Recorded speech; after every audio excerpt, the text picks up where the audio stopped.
fun innings, and I was like, shit, I've never been asked this before. It's always, what's your best innings? What had the most impact? What's been the most fun? The one where you just got, that was so much fun. It's just like, Jesus, I just got there and I just went bang, bang, bang, bang. Do you have any? Yeah, it's a tough question, isn't it? Yeah, I do have one. It was against Kings 11 in the IPL. It was, I think, a 14 over game or 15 over game, and I got 112 overs. I remember. And yeah, so that was one of the days where I felt like, geez, I'm just connecting everything, and you just felt like you couldn't get out. And I've never felt like that before. Just to be able to hit every ball and not have that fear of getting out, it was amazing. So that has been my most fun innings. What about you? And talking, mate, it was such a long time ago. Huh? Do you remember? No, I'm sure you don't remember any of your innings after I got you out. I was going to talk about your bowling there, but the one before I get to your beautiful length that you used to bowl and that very traditional action. Excellent. What you talk about fear, and there'll be a lot of youngsters watching this, and people say, "Oh, play without fear. Don't worry about the consequences." For youngsters watching this, in your position, walking out to bat. Now you're lucky. You've made it in the game. You're the best that's playing at the moment. Your numbers are fantastic. At the start of your career, or in the middle of your career, even now, what's been your lowest? The lowest you've been? What's the lowest you've been in your career? I think the lowest point in my career was the England tour in 2014, where that's one phase where I felt like, when as a batsman, you're going to get out in the morning when you wake up. That was the time I felt like that there's no chance I'm getting runs. Really? And yeah, to be able and still to get out of bed and just get dressed for the game and to go out there to go through that knowing that you will fail was something that just ate me up. It just demolished me completely. And I promised myself I'm never going to allow myself to feel like that ever again in life. But that was the lowest point and that happened for all the younger guys listening to think right in the game. That happened because I was too focused on doing well from a personal point of view. I wanted to get run. I could never think of what does the team want me to do in this situation. I just got too engulfed with England tour. If I perform here, Test cricket, in my mind, I'm going to feel established and all that crap on the outside, which was not important at all. It just ate me up. I just kept going into a downward spiral, and I just couldn't get out of it. Horrible. And technique-wise, is it all about just making sure that you prepare well? I talk about training well, making sure that the day before you don't leave any stone unturned, so that whatever happens in the bright lights just happens, but you've got to be able to practice well. Is that right? Yeah, that's true. But, when you're playing so many games now, and me and AB have spoken about this quite a bit, we don't come to every session and we don't bat for long periods anymore. So if I have 2 sessions of batting and I go to the first one and the first one's precise, I would take the next day off, relax, make sure I'm physically right and good to go 120%. I would not go to the ground just for the sake of it. If I'm not getting anything out of that practice session, I will not go to the stadium anymore. So that's obviously a gradual change, but at the start of my career, I wanted to learn, I wanted to see as much as I could. I wanted to observe other people. And that was a different kind of preparation back then. But now it's become sort of different. And I think technique also, it's everything's mental. I mean, you've played in a time where you were walking and hitting fast bowlers. Coaches don't teach you that. So it's innovation, it's staying ahead of the opponent, it's thinking one step ahead of the opponent. And these things, if you're aware, if you're thinking about how to win the game for your team, these things come to you. If you're too personal in your approach, you're too self-centered, you're thinking only about yourself, then you're just looking for ways to get out eventually. Because people are going to find you out. You're not getting out of your comfort zone because you don't want to fail. So this is a gradual sort of transition that happens over the years. But as a youngster, I was at every practice session. I was in there. I just wanted to be watching people, observing, asking questions. I think conversations are the most important thing for any cricketer. Yeah, you say I used to run it Pietersen. They don't coach that. They also don't coach the switch hit, something that you can't do. So at least there's something I can do that you can't do. Yeah, I know.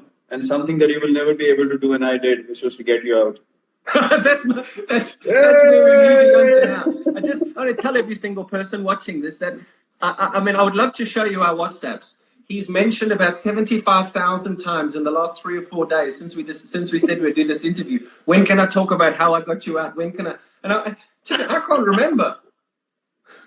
You can't remember? I don't know exactly. I think it was Southampton T20, if I'm not wrong. Stump down the next side. It was your famous one leg flick where you took your back leg off the crease and MS got you stumped. And by the way, I'm the only bowler in cricket history. Know this. I'm the only bowler in the history of cricket to get a wicket in international cricket without bowling a legitimate delivery, and you were the batsman. I got you stumped on a wide ball. It was 0 balls, 1 wide, 1 wicket. No one's done that. No one. Wow, thank you so much. The thing is, there's method in my madness, mate. I just wanted to be able to produce something for you that was something we could talk about if in the future years. When you join us in the commentary box, it'll be something we talk about, that we show. I mean, it's friendship. You know, I saw you walking off, and you played with me 2 years, and you wouldn't even look at me. I was celebrating. You were so embarrassed. You just looked down and you walked away. And I laughed so hard after that game. I was like, bloody hell, he didn't want to look at me because I would have laughed in your face. Oh, wow. I think I might have broken a bat there, actually, because I just thought, Jesus, I can just see this coming. Forever, he's going to abuse me. Forever. And it's still happening. And that was, what, 9 years ago? Prick.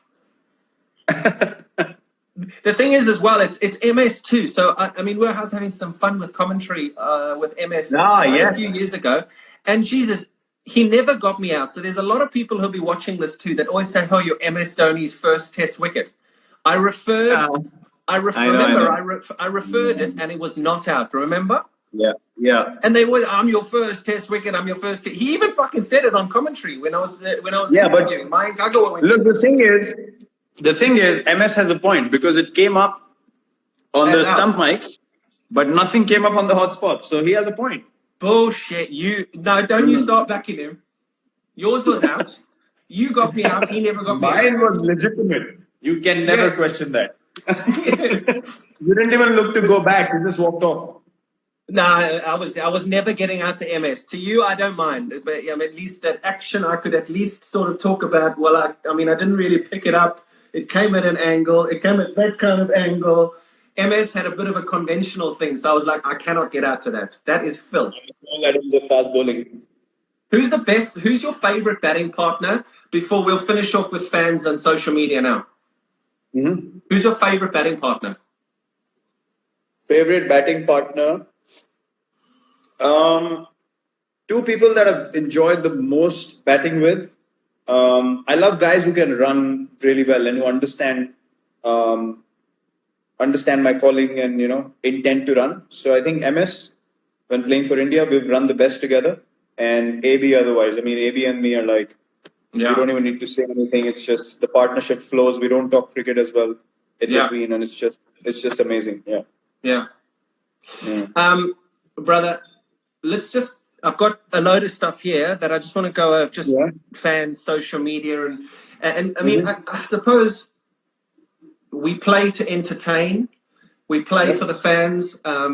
We're sitting in a situation at the moment where we're having to entertain on Instagram Live because you can't go and slap bowlers all over the Chinnaswamy Stadium because of what's happening in the world. But how important are fans to you? How important? I mean, I just did a little thing here now. Social media. I looked on Instagram now. Ronaldo, 210 million followers. Messi, 146 million followers. You've got 53 million followers. You've got Federer at 7 million, Hamilton at 15 million, Tom Brady at 7 million, McIlroy at 2 million, Bolt at 9 million. Mm-hmm. Does that come with responsibility? It does. It does. Honestly, I see a lot of backing and love from genuine fans on social media now. The good thing about social media now is that they're able to show you that support and that love.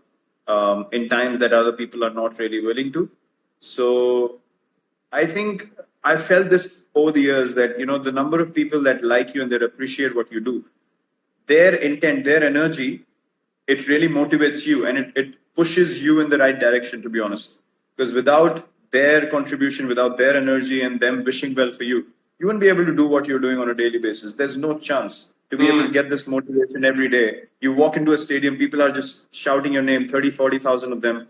You just get into a zone. There's no denying that. So, I mean, these are things that you can't replicate anywhere else. And I absolutely have total respect for that. Fans that genuinely love the game, genuinely love what you do, and they respect good and bad equally. I hats off to them, honestly. Big respect.